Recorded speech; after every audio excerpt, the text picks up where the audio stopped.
और इस समय हमारे साथ बेहद एक्सक्लूसिव बातचीत करने के लिए मौजूद हैं उत्तर प्रदेश सूबे के उप मुख्यमंत्री केशव प्रसाद मौर्य। न्यूज 18 इंडिया पर इस समय हमारे साथ लाइव और एक्सक्लूसिव है। केशव जी, आपका अभिनंदन है। बीजेपी का नारा है 400 पार, लेकिन अखिलेश यादव का कहना है कि इस बार 7 मई के बाद बीजेपी 7 समुंदर पार चली जाएगी।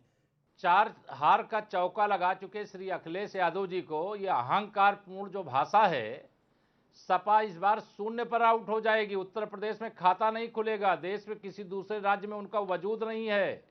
समाजवादी पार्टी आईसीयू में पड़ी हुई है, जनता ऑक्सीजन देने को तैयार नहीं है। गुंडों, अपराधियों, माफियाओं, दंगाइयों, भ्रष्टाचारियों के लिए अब यूपी के अंदर कोई जगह नहीं है जी। लेकिन एक केशव जी, बड़ी महत्वपूर्ण बात है कि मैनपुरी में बीते दिनों महाराणा प्रताप की एक मूर्ति के साथ बदसलूकी हुई। समाजवादी पार्टी का झंडा फहराने का आरोप है, लेकिन डिंपल यादव कह रही है कि उनके पास भी वीडियो है। असल में यह किया किसने है? भारतीय जनता पार्टी का एक एक कार्यकर्ता अपने महापुरुषों का, राष्ट्र के महानायकों का आदर करता है, सम्मान करता है, उनकी पूजा करता है। बचपन से ये पहेली मैं भी सुनता हूं कि देश के खातिर बन बन भटका, घास फूस की रोटी खाई, राजपाट सब त्याग के अपना स्वाभिमान की ज्योति जलाई, मुगलों के छक्के छुटाए। ऐसे महाराणा प्रताप जी का अपमान करके समाजवादी पार्टी ने बहुत बड़ा अपना नुकसान किया है और सपा जो उसका असली चरित्र है वो उजागर कर दिया। लेकिन एक आरोप भारतीय जनता पार्टी पर लग रहा है कि प्रधानमंत्री नरेंद्र मोदी, केंद्रीय गृह मंत्री अमित शाह, जगत प्रकाश नड्डा इस पूरे चुनाव को हिंदू मुसलमान कर रहे हैं। इस आरोप को आप किस तरह से लेते हैं? Samajwadi party, Congress, India alliance इसी तरह की बात कर रहा है। अगर कांग्रेस पार्टी मुस्लिम लीग बन जाए, समाजवादी पार्टी मुस्लिम लीग जैसा आचरण करे और हम उसको कहें कि तुम बहुत अच्छे हो, तो हम अच्छे हो गए।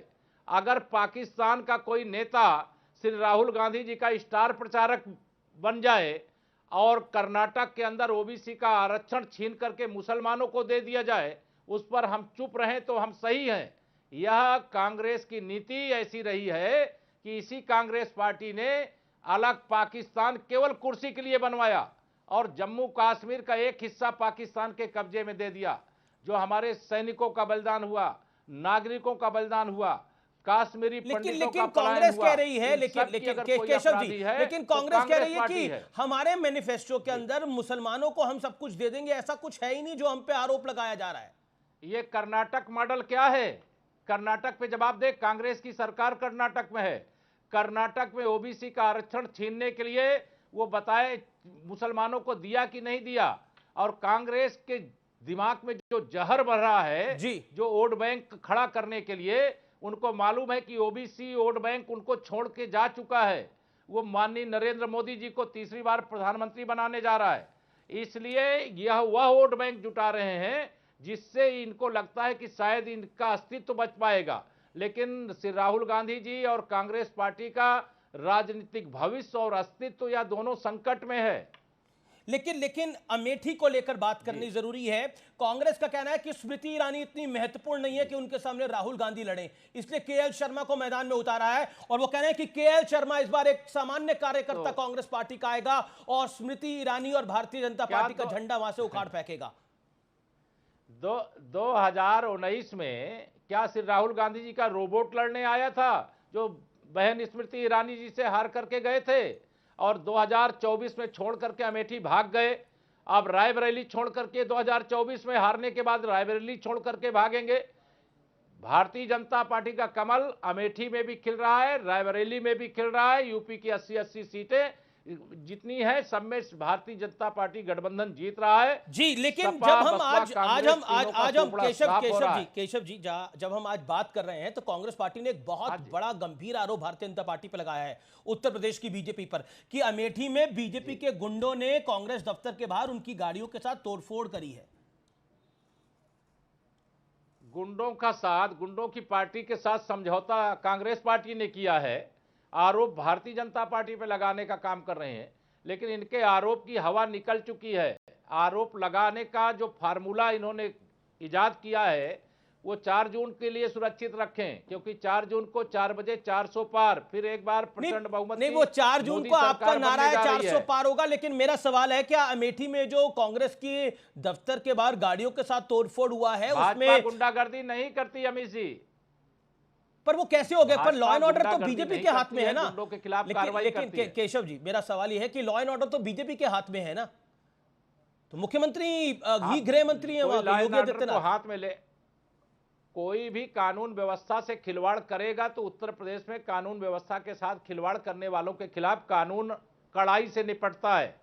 और अमेठी के अंदर कांग्रेस जमानत के बचाने के संकट से जूझ रही है, इसलिए इस प्रकार के आरोप मनगढ़ंत लगाने का काम कर रही है। स्मृति ईरानी जी बहुत बड़े बहुमत से, बहुत बड़े अंतर से चुनाव जीत रही हैं जी। और कांग्रेस अमेठी में मतलब मुंह दिखाने लायक नहीं रहेगी, ऐसी स्थिति में पहुंच रही है। एक सवाल मेरा यह है कि आप संगठन के साथ भी लंबे अरसे से जुड़े रहे हैं। 2014 में जब भारतीय जनता पार्टी ने वहां 70 से ज्यादा सीटें जीती तो आप प्रदेश अध्यक्ष थे, गृह मंत्री अमित शाह के साथ निरंतर आपने काम करा। लेकिन एक सवाल जो कि महत्वपूर्ण इस समय हो जाता है, क्या बीजेपी के अंदर उत्तर प्रदेश में खेमेबाजी है, गुटबाजी है? क्योंकि कुछ वायरल वीडियोज भी आए, उसके अंदर कहा गया कि राजपूत खिलाफ है भारतीय जनता पार्टी के। भारतीय जनता पार्टी सबका साथ, सबका विकास, सबको सम्मान, सबको स्थान देकर के चलती है। ना यहाँ कोई गुटबाजी है, ना यहाँ कोई विवाद है, ना कोई वोट बैंक हमारा नाराज है।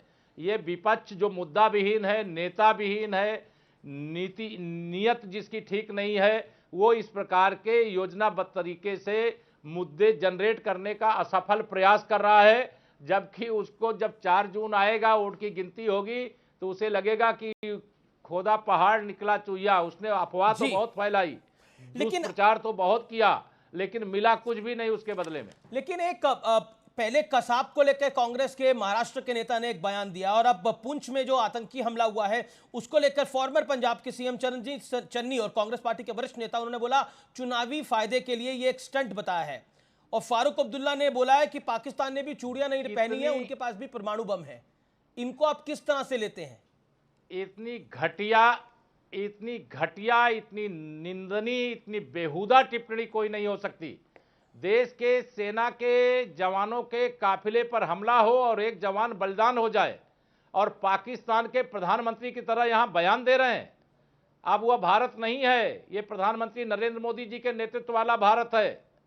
और ईंट का जवाब पत्थर से देता है, गोली का जवाब गोला से देता है, और गाली का जवाब कमल का बटन दबा करके देता है, मोदी जी को प्रधानमंत्री बना करके देता है। लेकिन मेरा आपसे अगला प्रश्न है, क्या भारतीय जनता पार्टी जिस तरह से वोट जिहाद के मुद्दे पर, क्योंकि सपा की एक नेता ने बोला कि इस बार वोट का जिहाद करना है, और दूसरी तरफ हमने देखा समाजवादी पार्टी के एक प्रवक्ता नेता ने बोला कि राम और रावण की लड़ाई भी जिहाद थी, महाभारत भी एक तरह का जिहाद ही था। देखिए, उत्तर प्रदेश के अंदर और देश के अंदर ये जिहाद वाली जो मानसिकता है, इसका अंत तो हो चुका है। यहाँ पर लव जिहाद चला, उसके खिलाफ कार्रवाई की जा रही, लैंड जिहाद चला, उसके खिलाफ बुलडोजर चल रहा है। अब इन लोगों ने वोट जिहाद की बात कही है, इनके वोट जिहाद का जवाब गरीब कल्याण के लिए जो काम कर रहे हैं उससे देंगे, किसानों के उत्थान करके देंगे, नौजवानों को उज्जवल भविष्य का रास्ता साफ करके देंगे, महिलाओं का सशक्तिकरण करके देंगे।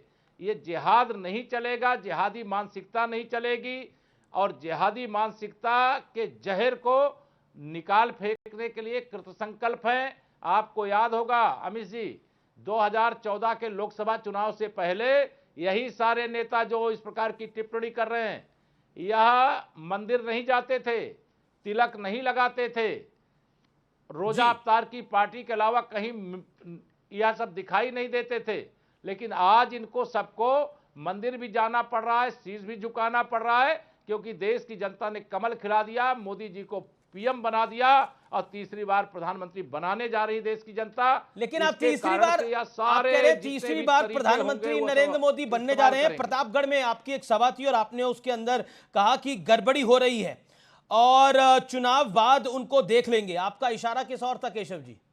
कौन गड़बड़ कर रहा है? कुछ कार्यकर्ताओं की शिकायत मेरे पास आई थी, तो मैंने उसको, चूंकि समय अभाव था, अलग बैठक करना था, बैठक लेने का समय नहीं था, तो मैंने जी। मैसेज दिया था कि कोई भी कार्यकर्ता ये ध्यान रखे कि हम सबका लक्ष्य मोदी जी को तीसरी बार देश का प्रधानमंत्री बनाना है।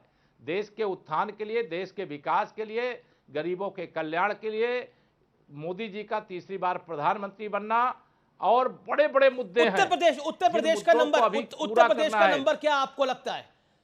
80 में से कितने? केवल 80 जीत पाएंगे हम लोग। केवल 80? जीत 80 तो पाएंगे। टोटल है। देखिए केवल 80 जीत पा रहे हैं हम यूपी के अंदर। मैं वो हूं जो आपको वापस पकड़ भी लूंगा। हालांकि पहले की भविष्यवाणी आपकी जरूर, सही निकली मैं थी तैयार हूं। 2014 में। आप इस बार की भी भविष्यवाणी सही निकलेगी। चलिए देखते हैं। आपको बहुत बहुत शुभकामनाएं चुनावों के लिए। तो ये थे केशव मौर्य, उप मुख्यमंत्री उत्तर प्रदेश शासन के। बड़ा क्लेम है इनका कि इस बार अमेठी के अंदर तो जीतेंगे ही, लेकिन तीसरी बार नरेंद्र मोदी को वापस लाने के लिए हम प्रतिबद्ध हैं। तो फिलहाल टक्कर के आज के एडिशन में इतना ही। आप सबको मेरी नमस्कार, गुड नाइट।